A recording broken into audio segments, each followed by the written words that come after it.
Muy buenas noches, estimados televidentes. Bienvenidos nuevamente al programa de cursos, el espacio de entrevistas del Centro de Estudios Superiores Universitarios de la Universidad Mayor de San Simón, en el que es transmitido semanalmente a través de Canal Universitario.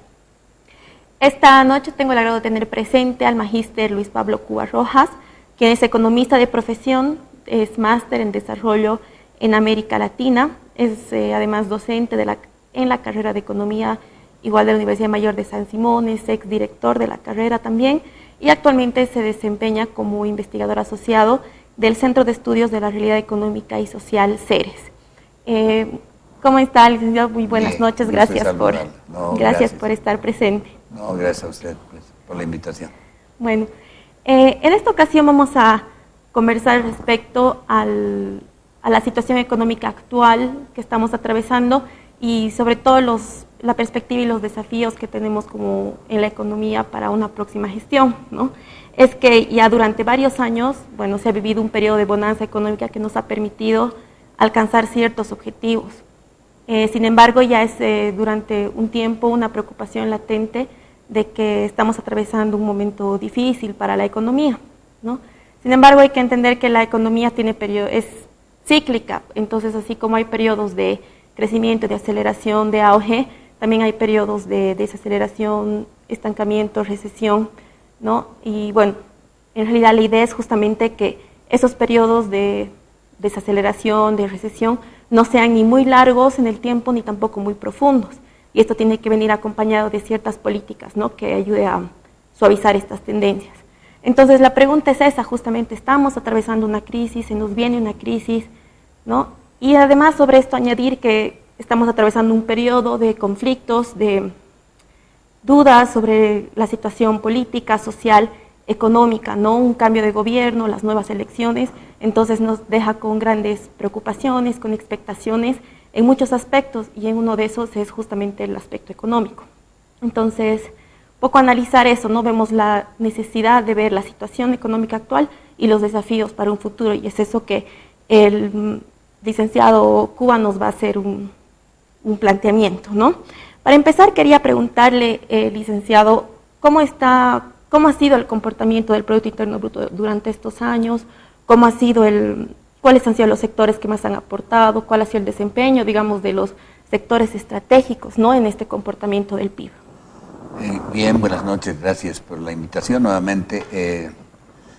Bolivia, la economía boliviana tiene su base principal, como todos sabemos, desde hace muchos años, en el tema de la extracción y en la exportación de sus recursos naturales. Básicamente eso no se ha transformado fundamentalmente, seguimos dependiendo de nuestra capacidad gasífera y minera, y en menor medida también petrolera, manufacturera y alimenticia, ¿no? Es decir, Bolivia importa sensiblemente, no producimos gasolina y tenemos que importar en algún momento de toda esta década, hemos tenido que importar alrededor de 800 millones de dólares, lo que siempre afecta a la balanza comercial de nuestra economía. No producimos eso, ni gasolina ni diésel. Obviamente también dependemos mucho de las reservas internacionales y de otros factores que influyen, ¿no?, como el comportamiento de las otras economías que están próximas a nosotros. Y eso es lo que está generando este desequilibrio que se ha venido a reconocer como una especie de recesión económica, si bien no podemos hablar de una estanflación, ¿no? Generalmente, teóricamente dice que la estanflación es un estancamiento más un proceso de inflación que se puede generar en una economía. Pero creo que por todo lo que estamos viendo y a partir del año 2016, 17, 18, que la economía boliviana, si bien ha seguido creciendo, pero mucho menos que en anteriores periodos, ¿no? Su Producto Interno Bruto, que es un indicador del crecimiento económico, ha ido desacelerándose, tal es así que ahora creo que estamos alrededor de 3,9% de crecimiento. Eso está teniendo efectos, sobre todo por la caída de los precios internacionales. Como decía, la economía boliviana sigue dependiendo de la extracción y de la exportación de nuestros recursos naturales, principalmente gasíferos y mineros. Entonces, esa es un poco la idea, ¿no? El PIB es un buen indicador, sin embargo, revisando algunos datos, actualmente la economía boliviana es la 14ª economía en América Latina en términos del Producto Interno Bruto, ¿no? Es decir, nosotros producimos alrededor de 42.000 millones de dólares, pero hay economías como Perú, Brasil, Argentina, incluso Chile, que hoy está pasando por un periodo un poco difícil, pero bueno, de esas otras economías nosotros ocupamos el 14º lugar en términos monetarios de lo que es el Producto Interno Bruto, ¿no?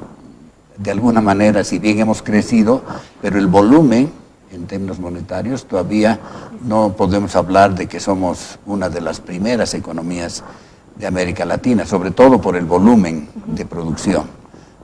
Como decía, este es un poco lo que afecta a la sensibilidad del Producto Interno Bruto. No podemos crecer más, nuestra industria es muy reducida en términos de transformación, el sector alimenticio también es muy pequeño para poder competir y la industria manufacturera casi está en función al mercado interno y no tanto al mercado internacional, porque las otras economías son cada vez más competitivas y nosotros sensiblemente tampoco, por el tipo de cambio, que es un tipo de cambio que sobrevalorado, ¿no?, con respecto al dólar.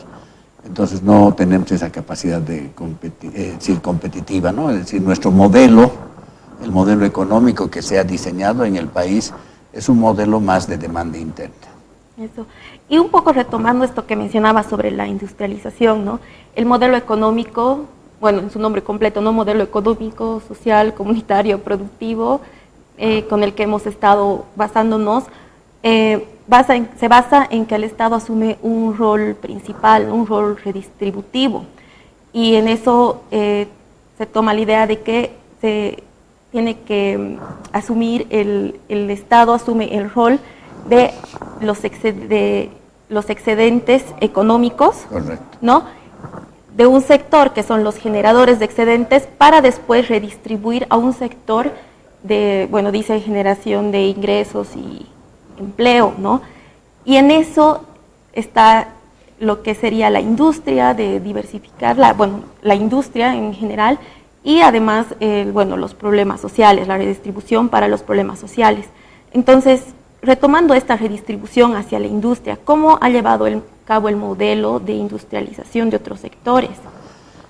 A ver, nosotros, está bien, usted me preguntaba hace un momento, el PIB, ¿cuáles sectores contribuyen más al PIB, ¿no? El sector primario, que es el sector sobre todo agrícola, donde no se transforma la economía, el comentario que ha hecho es excelente. Entonces, el sector primario representa del total del Producto Interno Bruto el 13%. El sector secundario, que es ya donde entran las industrias, donde hay un proceso de transformación de la economía, representa el 37% del Producto Interno Bruto. Y el sector terciario, donde está todo el tema de servicios, finanzas, banca, es el más importante, ¿no?, en la economía boliviana, el 54% más o menos. Entonces ahí nos da una idea de que la composición del PIB por sectores, todavía nuestra industria es bastante pequeña, ¿no?, en términos de capacidad de transformación.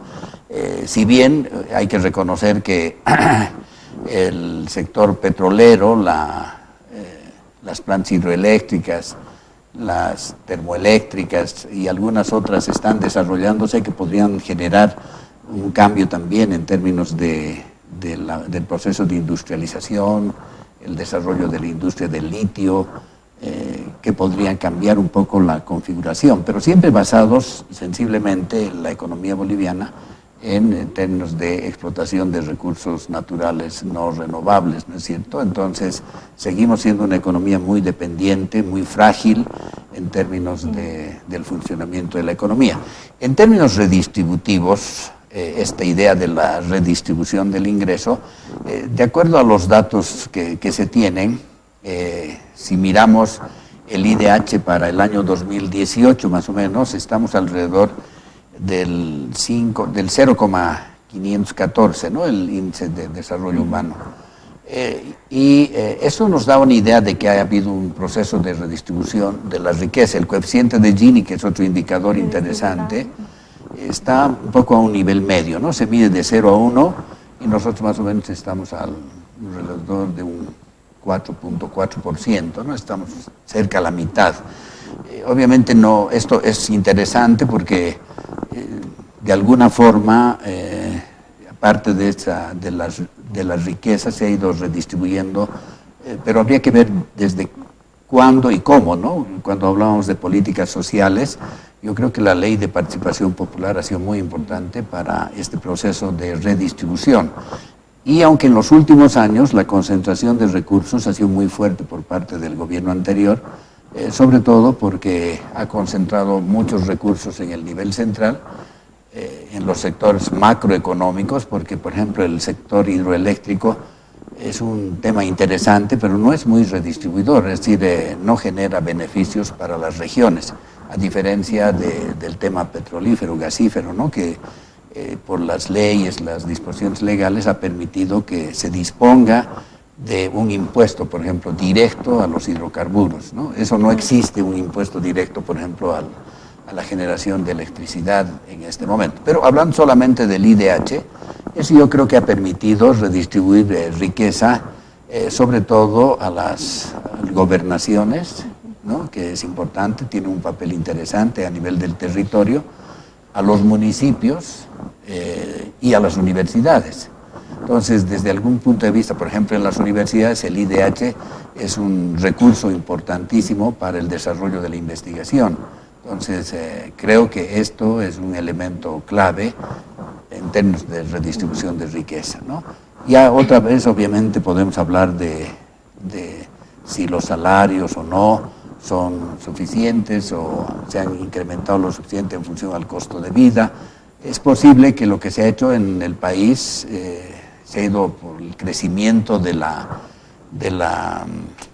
sector laboral informal, que alcanza alrededor del 65-66%, ha hecho que, digamos, la economía informal tenga sus desigualdades muy fuertes internamente, ¿no? Entonces, eso habrá que estudiarlo todavía porque creemos que hay un porcentaje dentro de ese 65-66% de economía informal que tiene realmente grandes montos de riqueza, ¿no? Entonces ahí si medimos el coeficiente de Gini debe haber una desigualdad mucho mayor, ¿no?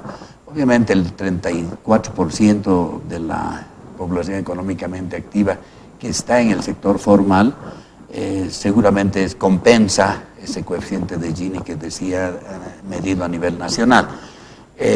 Yo creo que en el nivel del sector formal se ha concentrado la distribución del ingreso, es decir, las brechas salariales se han reducido, sobre todo porque se ha hecho un tope máximo y se ha establecido un tope mínimo. Entonces, eso es bueno porque ha reducido, pero también ha desincentivado mucho, sobre todo a sectores profesionales en términos de capacidad de entrega, a contribución al país, ¿no? Entonces, si bien no ha habido mucha salida de profesionales al exterior, pero sí lo que sabemos es que muchos han tenido que, por falta de fuentes de trabajo, dedicarse a otras actividades que no responden a su formación profesional. Y bueno, retomando un poco aquello que, como igual lo menciona el exministro ahora de Economía, Luis Arce Catacora, que la idea era de la generación de excedentes, ¿no? Poder redistribuir a otros sectores de manera que llegue en algún momento en el que no nos preocupemos de qué vamos a vivir después, ¿no? Qué va a pasar cuando se acabe el gas natural, que como usted lo dijo son recursos no renovables, entonces por su naturaleza en algún momento van a terminar, ¿no? Entonces no ha habido realmente en este sentido, porque bueno, es un proceso de largo plazo, no se puede pedir un inmediatismo en eso, pero no ha habido realmente en el largo plazo una diversificación así de la economía que nos permita un poco, digamos, relajarnos en cuanto a a los ingresos por gas natural. Sí, es algo interesante, ¿no? A pesar de haber recibido una cantidad enorme de dinero, pero se habla mucho de que tal vez ha sido una década o más que una década perdida por la cantidad de recursos financieros que hemos recibido por la subida de los precios de minerales y de petróleo, ¿no? Es decir, yo creo que en la historia económica de Bolivia no ha habido tan importante periodo en términos de recepción de ingresos, ¿no? Entonces, uno puede mirar algunos indicadores como, por ejemplo, las industrias principales que se han estado moviendo a pesar de todo lo que el gobierno anterior señalaba.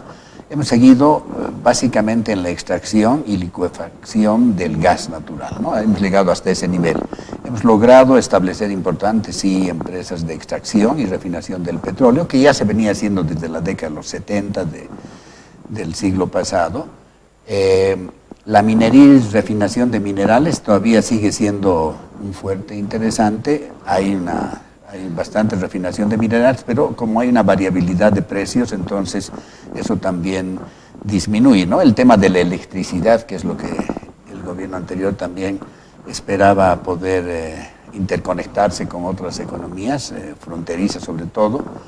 La joyería, que tiene un mercado interesante en el mercado internacional, algo de alimentos, la industria en bebidas, algo de ropas y textiles que ha ido disminuyendo también en términos de importancia, sobre todo por esto del tipo de cambio, ¿no? Las presiones tributarias, que es un problema que ha tenido los industriales, los pequeños productores, por la presión de impuestos, ¿no? Entonces ha hecho que, de acuerdo viendo las estadísticas, muchas empresas pequeñas o medianas tengan que cerrarse a lo largo de los años, ¿no? Entonces, solamente las que se han ido manteniendo de alguna manera han sido las de servicios, alimentos, pero las productivas un poco se han ido debilitando en estos años, ¿no?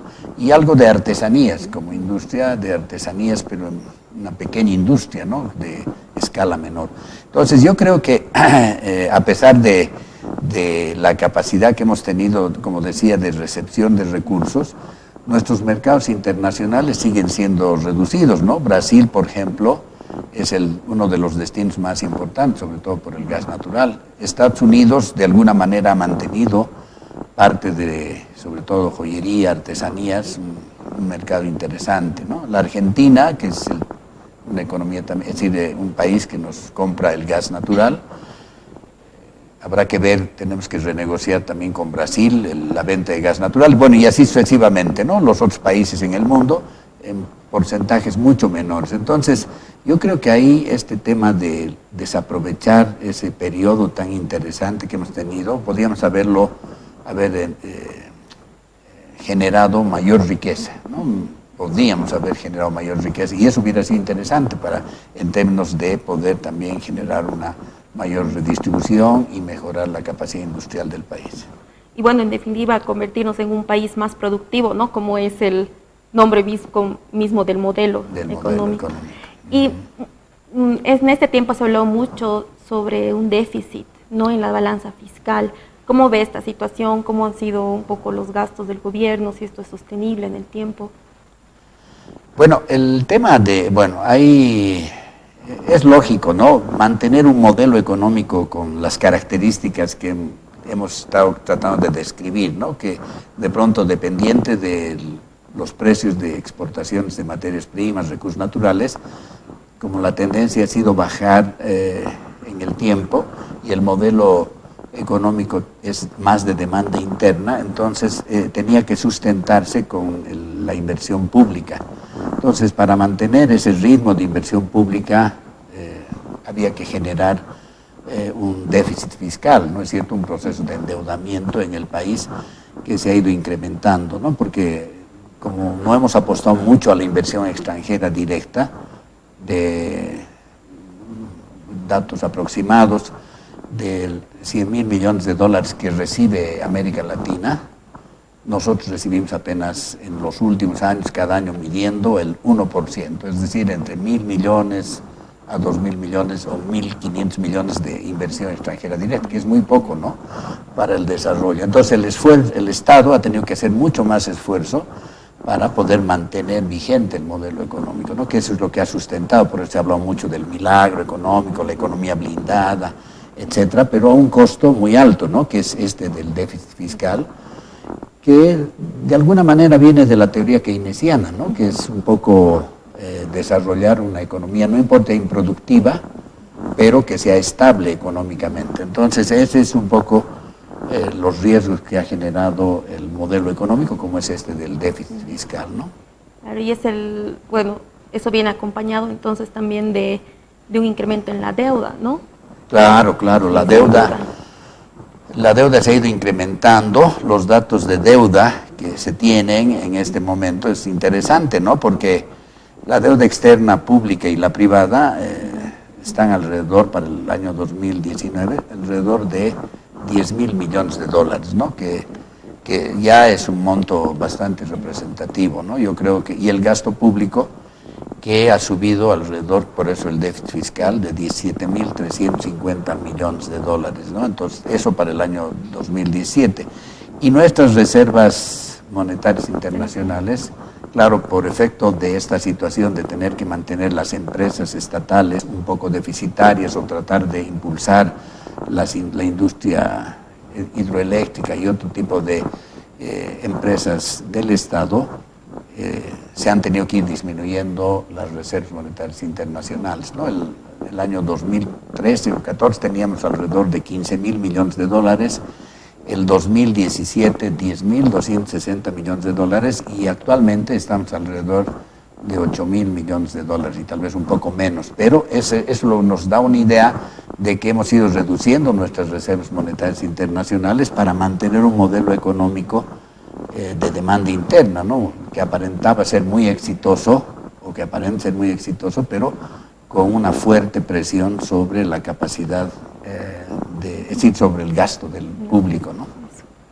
Y bueno, y ahora con eso un poco el panorama general, ¿cuál cree usted, ¿no?, que es el panorama que nos espera o los retos y desafíos que tiene un próximo gobierno?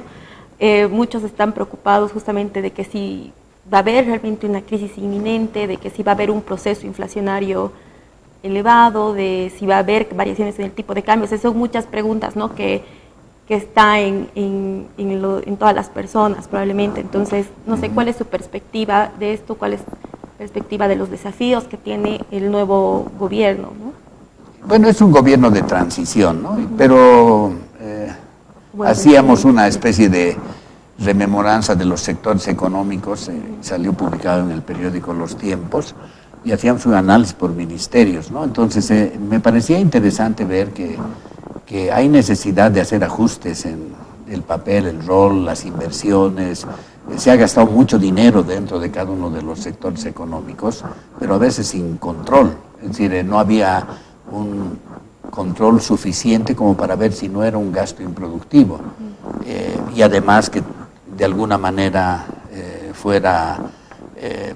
generara corrupción o algunas dificultades de transparencia que eran necesarias. Entonces yo creo, de todas maneras, que un ajuste que puede hacer este gobierno, es decir, en este periodo de tiempo, es mantener más o menos los parámetros macroeconómicos. No estamos en una situación, como les decía, de un estancamiento con inflación. Creo que una de las primeras cosas que todavía no se puede desmantelar el modelo económico para un periodo de corto plazo, ¿no? Porque hay que definir realmente el nuevo gobierno, ya tendrá que definir los parámetros que habrá que ver en la economía, ¿no?